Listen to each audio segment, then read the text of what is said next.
Most of us think we know what the Good Samaritan story is about. A man gets beaten and left on the road. Two religious people walk past without helping. A stranger stops and saves him. Lesson: be kind to people in need. That is a good lesson, but it is not the full lesson. Not even close. Because when you look at this story carefully, when you understand who the Samaritan was, who was listening to Jesus tell it, and what question the story was actually answering, something much more uncomfortable comes into focus. The story is not primarily a lesson in kindness. It is a direct challenge to the bias that was sitting right in the heart of the man who asked the question in the first place.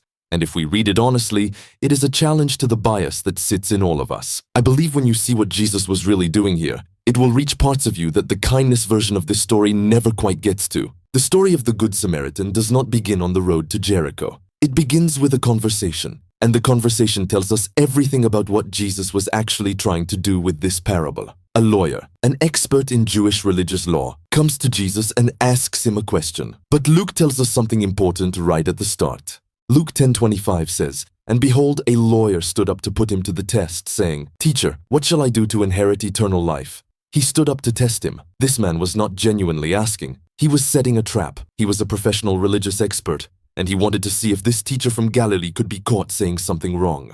Jesus turns it back on him. What does the law say? The lawyer answers correctly. Love God and love your neighbor. Jesus tells him he answered right. Do this and you will live. And then comes the question that the whole parable was built to answer. And this question is where the bias lives. Luke 10:29 says, "But he, desiring to justify himself, said to Jesus, 'And who is my neighbor?'" Who is my neighbor? On the surface, that sounds like a reasonable follow-up question. But look at what Luke says before it. The man wanted to justify himself. He was not asking out of genuine curiosity. He was asking because he already had a boundary drawn in his mind, and he wanted Jesus to confirm that the boundary was acceptable. He wanted a definition of neighbor that was narrow enough to include the people he already loved and exclude the people he did not want to be responsible for. And that desire, the desire to limit who belongs in my circle of obligation, that is bias operating quietly underneath a perfectly reasonable-sounding religious question. To understand the full weight of what Jesus does in this story, I need to take a moment to explain who Samaritans were to the Jewish people of that time. Because without that context, the story is just a nice moral tale, and you miss the bomb that Jesus drops right in the middle of it. Samaritans and Jews had centuries of deep, bitter hatred between them. It was ethnic, it was religious, it was historical. It ran all the way back to the Assyrian conquest hundreds of years earlier, when foreign peoples were brought into the northern kingdom of Israel and intermarried with the remaining Jewish population. Jews in Jesus' time considered Samaritans to be half-breeds, spiritual compromisers, people who had corrupted the faith. They had their own temple on their own mountain, and Jews would not even walk through Samaritan territory if they could avoid it. And Samaritans felt the same way about Jews. This was not just mild cultural difference. This was generations of mutual contempt that both sides had grown up breathing in like air. When Jesus made a Samaritan the hero of this story, he was not choosing a neutral outsider. He was choosing the person that every single person in his audience was most conditioned to distrust, dismiss, and despise. That choice was the whole point. The priest and the Levite. Why they passed by. Here is something that I think changes the way we read the priest and the Levite. And I want to share it because I believe Jesus' audience heard this very differently than we do today. We tend to read the priest and Levite as simply cold-hearted religious people who cared more about their status than about a suffering human being. And while that may be partly true, the full picture is more complicated and more revealing. Priests and Levites operated under strict ritual purity laws. Touching a dead body made them ceremonially unclean, which would have prevented them from serving in the temple. The man on the road looked like he might already be dead, and the road to Jericho was well known to be dangerous. What they saw, a beaten man who might be dead. Touching him could make them unclean and end their temple service. What they chose, to cross to the other side of the road, protecting their religious obligations over a stranger's life. And here is the most uncomfortable part. The justifications the priest and Levite were using were not made-up rationalizations.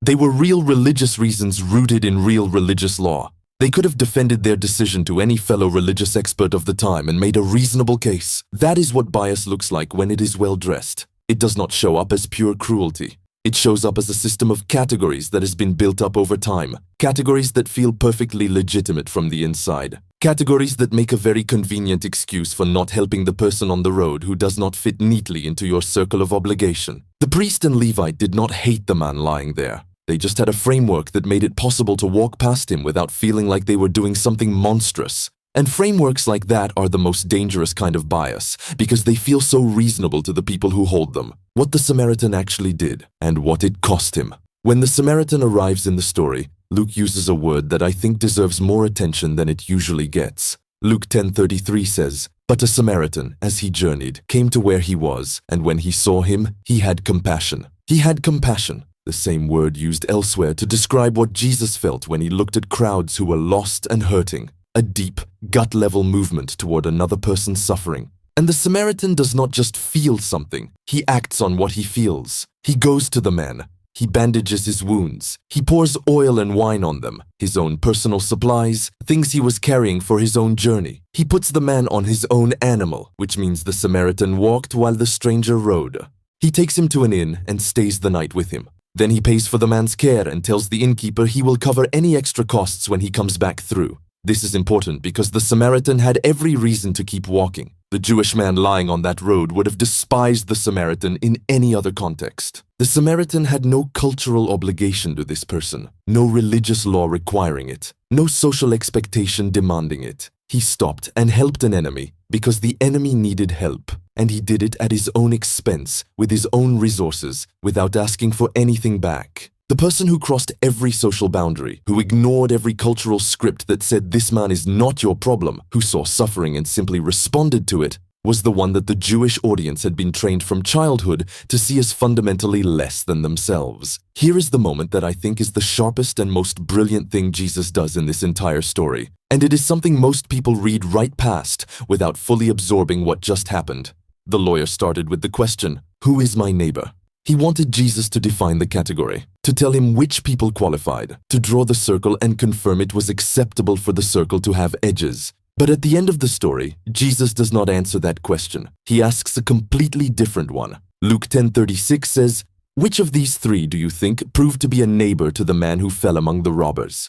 Do you see what just happened? The lawyer asked, "Who is my neighbor?" and Jesus turned it around to who was a neighbor. The question shifted from a noun to a verb, from a category to a behavior, from a definition to a direction. The lawyer wanted to know who qualified for his help. Jesus reframed the whole thing to ask, "Are you showing up as the kind of person who helps?" The question is not about defining who is inside your circle. The question is about whether you are willing to cross whatever circle you have drawn when someone on the other side of it needs you. And then the lawyer has to answer. And notice how he answers. He cannot bring himself to say the word Samaritan. He says, "The one who showed him mercy." Even in this moment of being corrected, he cannot fully let go of the bias. He gives the right answer, but he gives it through clenched teeth, without naming the name that would have cost him something to speak out loud. And Jesus simply says, "Go and do likewise." I want to bring this out of the ancient world and into the one we actually live in. Because I think the Good Samaritan story is most powerful, not as a lesson about first-century Jewish and Samaritan tensions, but as a mirror that Jesus holds up to something in all of us. Every one of us has a version of the lawyer's question running somewhere in the back of our minds. Who is my neighbor? Who is really my responsibility? Who counts enough that I am obligated to stop and help them? And who can I reasonably pass by without it meaning anything about my character? We have learned to answer those questions through the categories we grew up inside. Political, cultural, religious, economic, geographic. The people who look like us, think like us, worship like us, vote like us, live near us. Those feel like neighbors. The people who sit outside those categories start to blur. They become abstractions, statistics, problems to be managed rather than people to be loved. That is what bias actually is at its deepest level. It is not always hatred. Sometimes it is just the invisible wall built from years of categorizing people by whether they belong on our side of the road or theirs. And the priest and Levite show us that you can be deeply religious, genuinely devout, sincerely committed to serving God, and still have that wall standing so firmly inside you that you cross to the other side without even fully registering what you have just done. Jesus chose the Samaritan to demolish every framework the lawyer was hiding inside.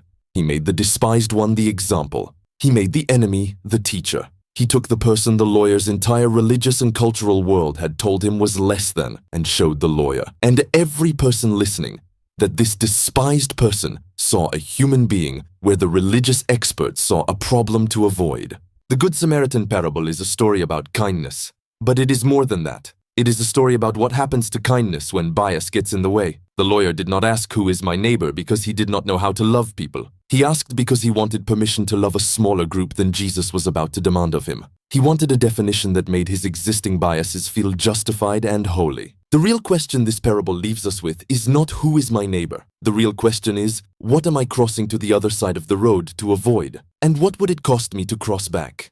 Thank you so much for watching. If this opens something up for you, please give it a like and share it with someone who needs to hear it. Subscribe if you have not already. I will see you in the next one.